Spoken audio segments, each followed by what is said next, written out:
Kamusta mga kaswerte? Narito ang ating paya at sumada para sa Petsada February 20, araw po ito ng Biyernes. Ang ating paya at sumada ay via STL at Lotto na pwedeng tayaan All Nations. Ayan, lumalabo ang aking camera. Ayan. So, I hope nakikita nyo ang mga numero na nakasulat dyan. Narito ang ating mga rumble numbers. Ayan.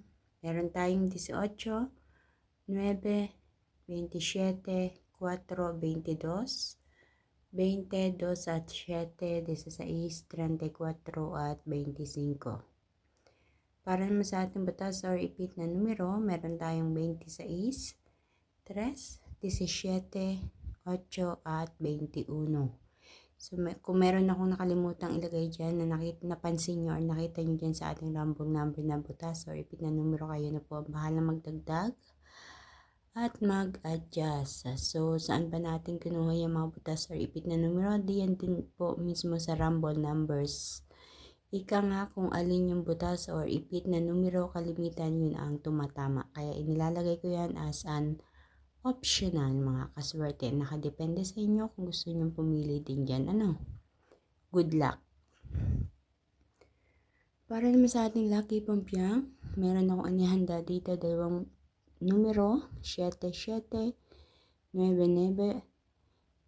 Kung hindi pa po tumatama ang pampiyang dyan sa inyong lugar, maaari nyo subukan tayan ng isa sa mga numerong yan.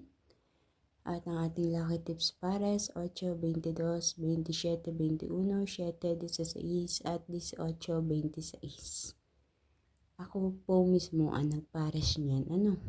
So kung napupusuan nyo na isa sa mga pares na yan na gusto nyo tayaan, sige lang mga kaswerte, sundin kung ano yung iyong nararamdaman at naway gabayan ka nito para ikaw ay tumama at manalo. Good luck po sa inyong lahat. Makikisuyo pa nga kaswerte, huwag niyo kalimutan na i-click ang like diyan sa baba at i-share po ang ating video na ito. Salamat po sa mga palagi nag-share at patuloy po natin itong i-share. And please don't forget to click also the follow and subscribe kung hindi pa po kayo nakaka-follow and subscribe para updated kayo sa lahat ng aking mga ipinopost dito. Once again, gusto kong magpasalamat sa inyong lahat. Sa inyong walang sawang panonood, pagsubaybay dito sa bawat pinopost ko dito sa aking page, lalo ng ating baya at sumada. And good luck po sa inyong lahat. Hanggang sa susunod po nating baya at sumada, mag-iingat po ang lahat. God bless everyone. Bye bye po.